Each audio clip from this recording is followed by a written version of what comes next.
గురు బ్రహ్మ ప్రేక్షకులకు నమస్కారం అండి. ఈ వీడియోలో 2026 నుండి 2027 వరకు అనగా శ్రీ పరాభవనామ సంవత్సరంలో కర్కాటక రాశిలో ఒక నక్షత్రమైనటువంటి పుష్యమి నక్షత్ర జాతకులకు అన్ని అంశాల పరంగా ఎలా ఉండబోతుందో చాలా క్లియర్గా వివరిస్తానండి. శ్రీ దుర్గాదేవి జ్యోతిష్యాలయం. మీరు ఇప్పుడు వరకు ఎక్కడెక్కడో జ్యోతిష్యం చెప్పించుకుని నిరాశ చెంది ఉన్నారా? అయితే ఒక్కసారి గురువు గారికి ఫోన్ కాల్ చేసి చూడండి. ప్రేమ, పెళ్లి, ఉద్యోగం, రాజకీయం, విదేశీ ప్రయాణం, ధనం నిలకడగా లేకపోవటం, భార్యాభర్తల మధ్య గొడవలు, ఆస్తి తగాదాలు, అప్పుల బాధలు, స్త్రీ పురుషుల ఎలాంటి గుప్త సమస్యలకైనా ఎటువంటి సమస్యలకైనా ఒక్క రోజులోనే పరిష్కారం చూపుతారు. పుష్యమి నక్షత్రంలో జన్మించిన వారికి ముఖ్య గ్రహాల యొక్క స్థానాలను కనుక చూసినట్లయితే ఈ నక్షత్రానికి అధిపతి శని అండి. శని ఈ సంవత్సరం మొత్తం కూడా మీ 9వ ఇల్లు అయినటువంటి మీనరాశిలో అనగా భాగ్యస్థానంలో ఉంటాడు.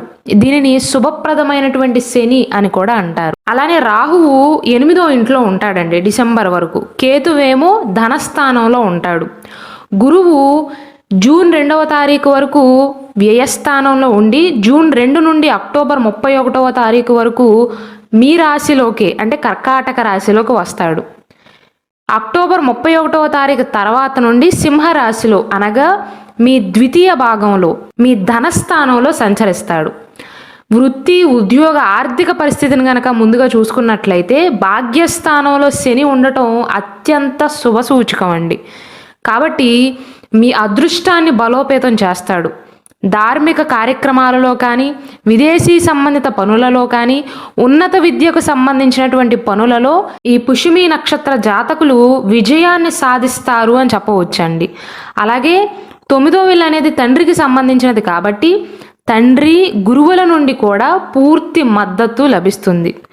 అయితే ఈ సంవత్సరంలోని మొదటి అర్ధ భాగంలో అంటే జూన్ 2వ తారీఖు వరకు గురువు వ్యయస్థానంలో ఉన్నాడు కాబట్టి ఖర్చులు మాత్రం ఎక్కువగా ఉంటాయి పుష్యమి నక్షత్ర జాతకులకు. కాబట్టి జనవరి నుండి జూన్ 2వ తారీఖు వరకు అధికంగా ఖర్చులు చేయకుండా జాగ్రత్తలు తీసుకోవాలి. ముఖ్యంగా దేనికి సంబంధించినటువంటి ఖర్చులు వస్తాయి అంటే ఒకటి ఆరోగ్యం, ఇంకొకటి ప్రయాణాలు చేయవలసి రావటం, దానికి ఖర్చు అవటం, అనవసరమైనటువంటి వస్తువులపైన అంటే విలాసవంతమైనటువంటి వస్తువులపైన ఖర్చు చేయాల్సి రావచ్చు. అలాగే పెట్టుబడులు పెట్టేటప్పుడు కూడా జూన్ మాసం వరకు జాగ్రత్తలు అవసరం అండి. జూన్ 2వ తారీఖు నుండి అక్టోబర్ 31వ తారీఖు వరకు గురువు మీ రాశిలోకే వస్తాడండి. ఈ పుష్యమి నక్షత్రంలో ఉండేటువంటి 4 పాదాలు కూడా కర్కాటక రాశికే చెందుతాయి. జూన్ 2 తర్వాత గురువు కర్కాటక రాశిలోకే వస్తాడు. కాబట్టి ఆర్థికంగా, వృత్తిపరంగా బలాన్ని ఇస్తాడు. వృత్తిలో గుర్తింపు వస్తుంది. పుష్యమి నక్షత్ర జాతకులలో కూడా ఆత్మవిశ్వాసం అనేది పెరుగుతుందండి. కేతువు 2వ స్థానంలో ఉంటాడు డిసెంబర్ మాసం వరకు. కాబట్టి ఆర్థిక విషయాలలో స్పష్టత అనేది లోపిస్తుందండి. అలాగే మాట విషయంలో కూడా జాగ్రత్తలు తీసుకోవాలి. అంటే ఒక్క మాటలో చెప్పాలి అంటే కేతువు ధనస్థానంలో ఉండటం వల్ల వస్తే ఊహించని ధన లాభాలు ఆకస్మికంగా వస్తాయండి. అలాగే నష్టాలు కూడా అలాగే జరిగే అవకాశాలు ఉన్నాయి మీరు గనక ఆదమరిస్తే. అయితే మీ నక్షత్రానికి అధిపతి అయినటువంటి శని బలంగా ఉన్నాడు ఈ సంవత్సరంలో. కాబట్టి మీరు గనక ఆర్థికంగా దీర్ఘకాలిక ప్రణాళికలు వేసుకుని దానికి తగ్గట్లుగా కనుక నడుచుకోగలిగితే మీ శ్రమకు అద్భుతమైనటువంటి ఫలితాలను ఇస్తాడు. అలాగే వృత్తిలో కూడా స్థిరమైనటువంటి పురోగతిని సూచిస్తున్నాడు. వ్యక్తిగత జీవితం పరంగా చూసుకున్నట్లయితే ఈ సంవత్సరంలో రాహువు 8వ ఇంట్లో ఉంటాడండి. కాబట్టి ఆరోగ్యం పైన ప్రత్యేక శ్రద్ధ అవసరం. 8వ ఇల్లు అనేది మ్యాలఫిక్ హౌస్ అంటారండి, అంటే దుష్టస్థానం. ఆకస్మికంగా ప్రమాదాలు జరిగే అవకాశాలు కానీ, ఆకస్మికంగా చిన్న చిన్న అనారోగ్య సమస్యలు వచ్చే అవకాశాలు కానీ ఉన్నాయి. కాబట్టి పుష్యమి నక్షత్ర జాతకులు గుర్తుంచుకోవాల్సింది ఏంటంటే రాహు యొక్క గోచారం అనేది ఈ సంవత్సరంలో పెద్దగా అనుకూలంగా లేకపోవటం వల్ల వాహనాలు నడిపేటప్పుడు జాగ్రత్త అవసరం అండి. అలాగే జూన్ మాసం వరకు గురువు కూడా పెద్దగా యోగించట్లేదు కాబట్టి అనారోగ్యం కారణంగా లేదా ప్రమాదాల కారణంగా ఆసుపత్రులకు సంబంధించినటువంటి ఖర్చులు అనేవి పెరిగే అవకాశాలు ఉంటాయి.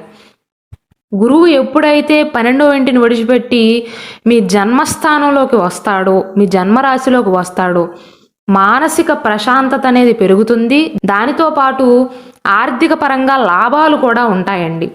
వివాహపరంగా చూసుకున్నట్లయితే అంటే పుష్యమి నక్షత్రంలో జన్మించి ఎవరికైతే వివాహం కాలేదో వివాహ ప్రయత్నాలు చేస్తున్నారో ఎప్పుడైతే గురువు జన్మరాశిలోకి వస్తాడో జూన్ 2వ తారీఖు నుండి ఆ తర్వాత సమయమే జూన్ 2వ తారీఖు తర్వాతే, ఎందుకంటే గురువు 7వ ఇంటిని వీక్షిస్తాడండి. 7వ ఇల్లు అనేది కలత్ర స్థానం, అంటే జీవిత భాగస్వామికి సంబంధించినది, వివాహానికి సంబంధించినది. కాబట్టి శుభగ్రహమైనటువంటి గురువు యొక్క దృష్టి అనేది 7వ స్థానం పైన పడుతుంది. కాబట్టి వివాహ యోగానికి అత్యంత అనుకూలమైనటువంటి కాలంగా చెప్పవచ్చు. కాబట్టి పుష్యమి నక్షత్రంలో జన్మించిన అవివాహితులకు జూన్ 2వ తారీఖు లోపు పెద్దగా వివాహానికి సంబంధించినటువంటి అవకాశాలు లేవండి. జూన్ 2వ తారీఖు తర్వాత గురు బలం వల్ల, గురువు యొక్క దృష్టి 7వ ఇంటి పైన పడటం వల్ల వివాహం కాని వారికి వారి ఇంట్లో శుభ కార్యక్రమాలు జరిగే అవకాశాలు ఉంటాయి.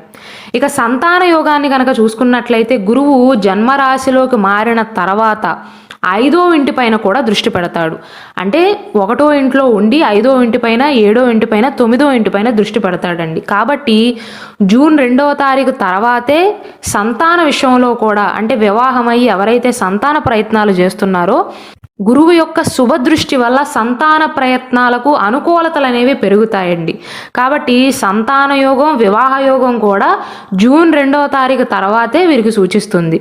విద్యాపరంగా చూసుకున్నట్లయితే సంవత్సరం మొత్తం కూడా శని 9వ ఇంట్లో ఉండటం వల్ల ఉన్నత విద్యకు, విదేశీ విద్యకు కూడా అనుకూలమైనటువంటి ఫలితాలు అనేవి ఉంటాయి. అలాగే జూన్ 2వ తారీఖు తర్వాత గురువు కూడా యోగిస్తాడు కాబట్టి ఇంకా అనుకూలమైనటువంటి ఫలితాలను విద్యార్థులు చూడగలుగుతారు. అలాగే రాహుకేతువుల యొక్క స్థానాల కారణంగా ముఖ్యంగా రీసెర్చ్కి సంబంధించినటువంటి చదువులు ఎవరైతే చదువుతున్నారో అటువంటి విద్యార్థులకు అద్భుతమైనటువంటి సమయంగా చెప్పవచ్చు. ఇక వైవాహిక జీవితం విషయంలో చూసుకున్నట్లయితే రాహు 8వ ఇంట్లో ఉన్నాడండి. దీనిని అష్టమ రాహు అంటారు. దానివల్ల వివాహ జీవితంలో కొద్దిగా ఒత్తిడి, అపార్థాలు, జీవిత భాగస్వామి యొక్క ఆరోగ్యం పైన కూడా ఆందోళన అనేది పెరగటం జరుగుతుంది. కేతువేమో 2వ ఇంట్లో ధనస్థానంలో కూర్చున్నాడు. కాబట్టి మాట విషయంలో స్పష్టత అనేది లోపిస్తుంది, మాట పట్టింపులు వచ్చే అవకాశాలు ఉంటాయి. కాబట్టి ముఖ్యంగా ఈ పుష్యమి నక్షత్రంలో జన్మించిన వారి యొక్క మాట తీరు అనేది జాగ్రత్తగా చూసుకోవాలండి. స్వతహాగా మీరు బాగా అందరితో సంభాషించేవారు అయినప్పటికీ కూడా కేతువు యొక్క అశుభ స్థానం కారణంగా మాట విషయంలో స్పష్టత అనేది లోపిస్తుంది, కన్ఫ్యూజన్ స్టేట్కి గురవుతారండి. ఎదుటివారిని కాస్త నొప్పించేలాగా మాట్లాడే అవకాశాలు కూడా ఉంటాయి. అయితే రాహుకేతువులు మీకు పెద్దగా అనుకూలించనప్పటికీ కూడా జూన్ 2వ తారీఖు తర్వాత ఒక పక్క శని అనుకూలిస్తున్నాడు, ఇంకొక పక్క ముఖ్య గ్రహమైనటువంటి గురువు కూడా అనుకూలిస్తున్నాడు. కాబట్టి నెగిటివ్ ఇంపాక్ట్ అనేది తగ్గుతుందండి. అయితే ప్రయాణాల విషయంలోనూ వాహనాలను నడిపేటప్పుడు కూడా జాగ్రత్తలు తీసుకోవాలి పుష్యమి నక్షత్ర జాతకులు. వివాహ జీవితంలో ఎన్ని ఇబ్బందులు ఉన్నా జూన్ 2వ తారీఖు తర్వాత దంపతుల మధ్య సామరస్యం అనేది పెరుగుతుందండి. మీ వివాహ జీవితంలో ఉండేటువంటి సమస్యలన్నీ కూడా తగ్గుముఖం పట్టే అవకాశాలు ఉంటాయి.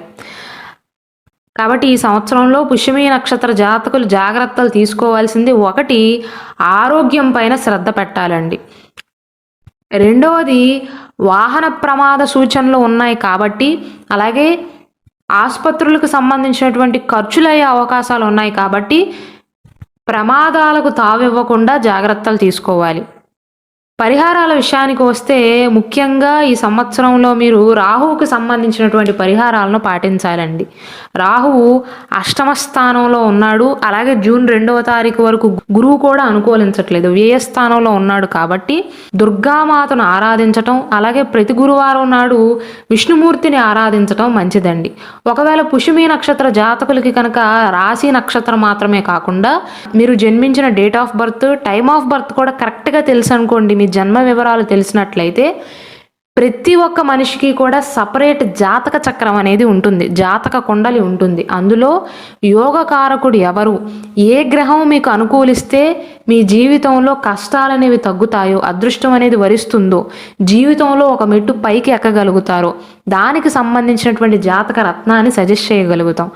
ఒకవేళ మీ జాతకానికి సంబంధించినటువంటి సర్టిఫైడ్ జాతక రుద్రాక్ష కావాలి అన్నా, సర్టిఫైడ్ జాతక రత్నం కావాలి అన్నా, సర్టిఫైడ్ కరుంగలిమాల కావాలి అన్నా ఇక్కడ డిస్ప్లే అవుతున్న వాట్సాప్ నెంబర్కి మెసేజ్ చేసి ఆర్డర్స్ ప్లేస్ చేసుకోవచ్చండి. మొత్తం మీద పుష్యమి నక్షత్రంలో జన్మించిన వారికి 2026 సంవత్సరంలో శ్రీ పరాభవ నామ సంవత్సరంలో శని అనుకూలిస్తున్నాడు. కాబట్టి శని బలం వల్ల అదృష్టం అనేది ఉంటుందండి. అయితే జూన్ 2వ తారీఖు వరకు ప్రతి ఒక్క విషయంలో కూడా మీరు జాగ్రత్తలు తీసుకోవాలి. వ్యాపార విషయంలో కావచ్చు, ఉద్యోగ విషయంలో కావచ్చు, అన్ని విషయాల పరంగా ఈ సంవత్సరంలోని మొదటి 6 నెలల తర్వాతే మీకు అనుకూలమైనటువంటి ఫలితాలు అనేవి సూచిస్తున్నాయండి. అలాగే ఎవరైతే నూతన ఉద్యోగ ప్రయత్నాలు చేస్తున్నారో లేదా ఆల్రెడీ ఉద్యోగం చేస్తూ మెరుగైన ఉద్యోగ ప్రయత్నాలు చేస్తున్నారో వారికి శని ఈ సంవత్సరంలో చాలా బాగా అనుకూలిస్తాడండి.